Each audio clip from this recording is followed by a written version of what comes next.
Greetings, fellow action figure connoisseurs, and welcome to another episode of Digital Caveman Presents Star Wars Wednesday. I, as always, am your host, the Digital Caveman, and today I will be presenting you with Star Wars, the Black Series, the Clone Wars, Clone Commander Fox, the reissue. Let's get into it!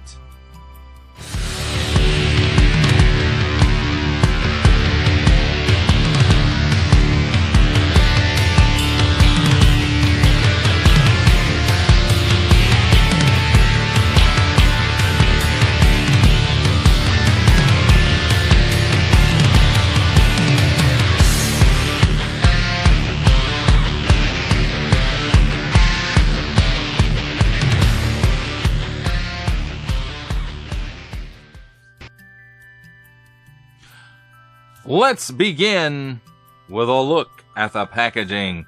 And here we have on the top, it's all blank, old packaging. We have a hook here, a couple of pieces of tape on the front, Star Wars, the Black Series. A nice window here showcasing most of the figure and his accessories. Some artwork here featuring Commander Fox, Clone Commander Fox. And there's an assortment number. Warning, don't stick things in your pie hole that do not belong there. 4 and up. Hasbro print on the bottom, small print, fine print, legalese print, made in China print, symbols I'm not going to learn, and a barcode. And on this side, it says, Clone Commander Fox. And on this side, it also says Clone Commander Fox, and he is unnumbered. There's assortment number, though. And then finally on the back, Star Wars the Black Series, again, no number, Clone Commander Fox.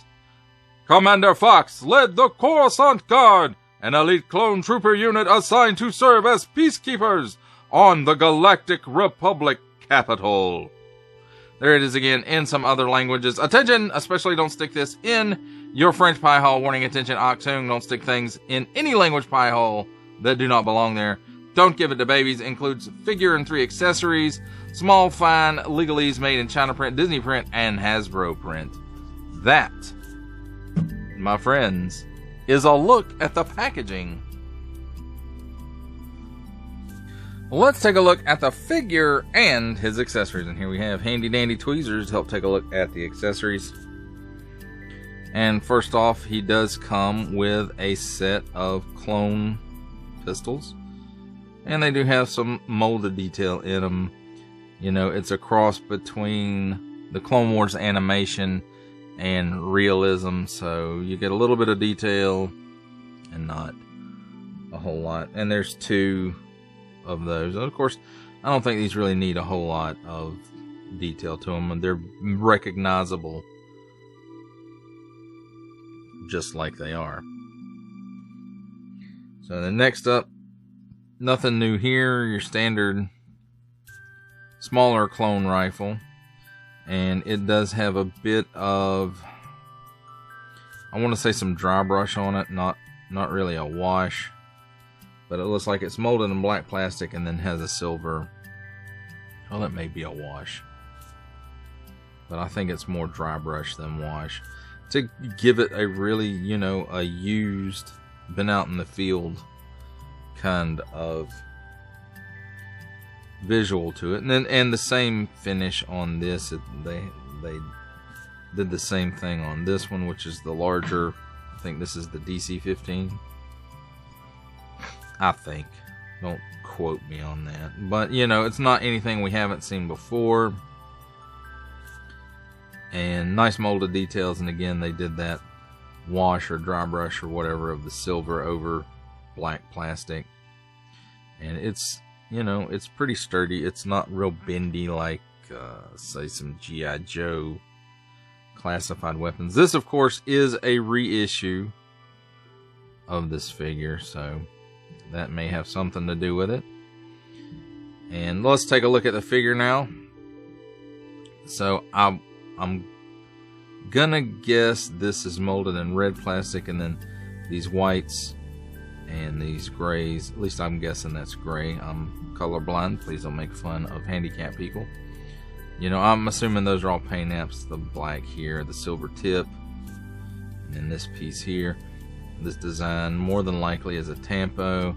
Then we've got some nice glossy black paint in there for his visor, and then, you know, some white stripes around here and here. And throughout the figure, there's, I don't really want to say it's a wash, but I guess it is a wash, but they didn't wash the whole figure, and it just, you know, splotched him up in places. And he's got some scarring on his helmet, so he's been through, at least he appears like he's been through the ringer. And, you know, they did use that to dirty him up. Not on the back so much, but on the front.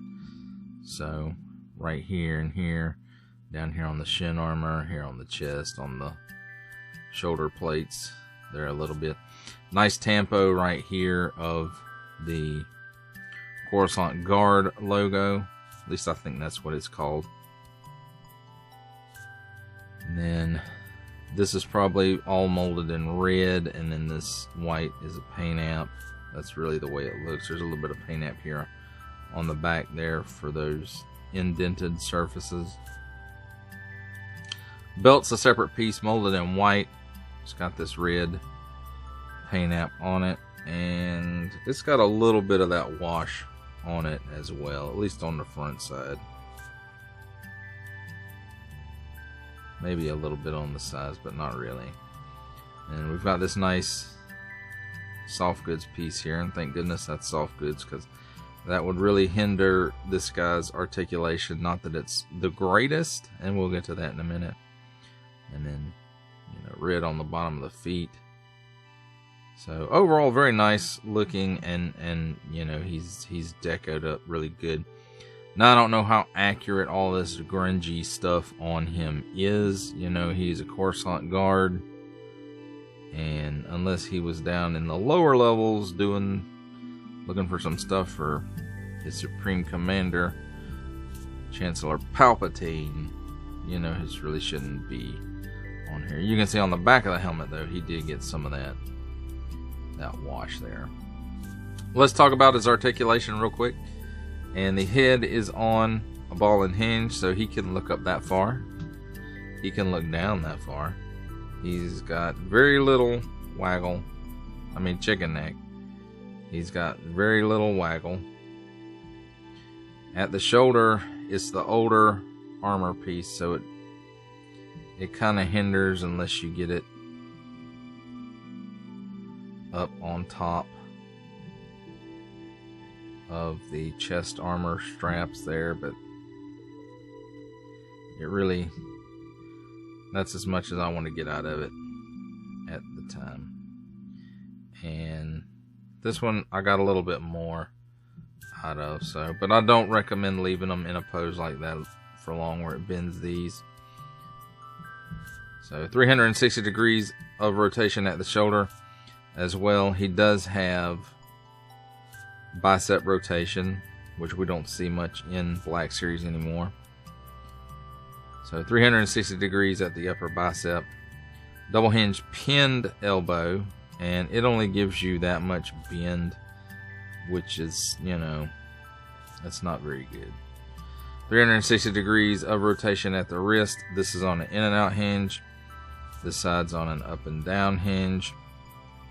There's a cut where the chest and the torso meet, and that gives him all kinds of hula. It gives him a 360 degree rotation. He can lean left and right a little bit, back barely at all, and then forward that far. At the hips, he can give you that much of the splits. He can kick forward that far, but that is with some outswing, so be aware of that. Back,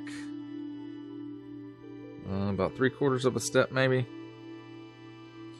Then where the leg goes into the armor there, he does have a thigh swivel. It doesn't go all the way around. It probably will if you forced it, you know, put his leg at a weird angle and forced it.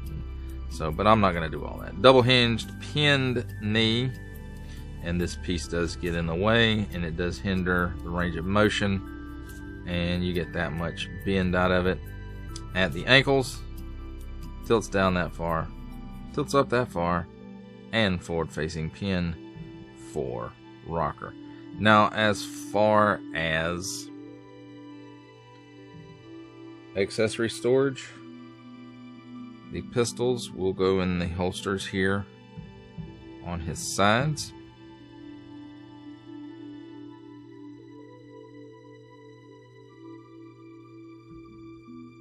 So there you have that. And as far as the other guns goes, there's no real storage for him. He just has to hold them. And there you have it, my friends. There's a look at the figure and the accessories. It's time for my favorite part of a review, comparisons. And here we have the reissue of Star Wars The Black Series Clone Commander Fox with the reissue of Star Wars The Black Series Clone Commander Cody.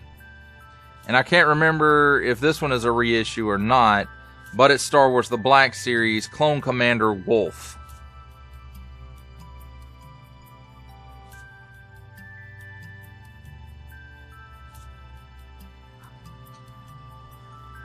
For our last set of comparisons, here we have the reissue of the Star Wars The Black Series Commander Fox, with from the Marvel Legends series making his cameo appearance, Stan the Man Lee from G.I. Joe Classified series, the Hasbro Pulse exclusive Regal variant Cobra Commander from Star Wars The Black Series, the Archive Edition 501st Legion Clone Trooper, and for a 7-inch scale comparison from the Masters of the Universe Masterverse line, the 40th Anniversary He-Man.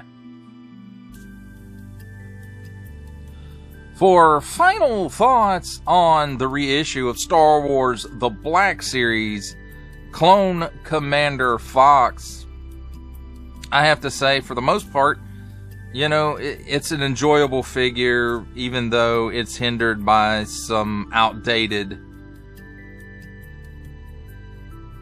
mold choices, articulation choices, rather. The pinned elbows and knees with the support pads like they are hindering up the movement. But, you know, I knew that going into this figure, especially with it being a reissue and not a new figure. The only thing that I would give a minus on this figure for is the dinginess and the griminess of the wash, the paint wash that's on it. I would think that this guy, you know, being, I wouldn't say inner circle of Palpatine, but being, you know, his clone commander for the most part, or one of them at least, you know, he wouldn't be so grimy. Maybe I'm thinking about a different clone commander. I think Thyre. Maybe it's Thyre I'm thinking of. But this guy, he's a Coruscant guard. He should be, you know, even when he's trudging down in the sludgiest parts of Coruscant, you know, he should be keeping his armor clean because he's back at the barracks every day, not on the front lines. So, to me, that's a bit of a minus for this guy. That's just my opinion. Your mileage, of course, may vary. Other than that, I think the decos look really good on this guy. I am glad I picked it up. I'm almost passed on it, but I decided to go ahead and pick it up. Because, you know, Clone Commander. Can't have enough Clone Commanders. Well, actually, you can have enough Clone Commanders. But, you know, clone. Even though it is on the older one. I'm going to have to do some operating on his left hand to give him a trigger finger so that he can hold both pistols if I want him to, for whatever reason. But again, it's mostly a nice looking figure. I think the dinginess of the wash is a bit overkill for this particular figure. Now, for others on the front line, Rex, Cody, those guys, maybe not, you know, it fits with those guys a little bit better, I think, than with Fox. But again, that's just me. Your mileage of course, may vary. Well, that does it for the review. I hope you enjoyed it. I enjoyed making it. Only support from viewers like you make this programming possible. Each view does count, and I do appreciate each and every single view I receive. Thank you, and thank you so very, very much for supporting this channel through viewing. If you are interested in supporting my channel further, I'm now offering memberships at various tiers. Click the join button on my YouTube page or check this video's description for the link and see if any membership offers are right for you, but only if you are in a position to do so. Comment below, like, share, subscribe if you would like to see more content or just help the channel grow, or both. That's even better. And don't forget to ding that bell so that in the future you will be notified as my new content becomes available. That's a wrap, folks. I'll see you next time.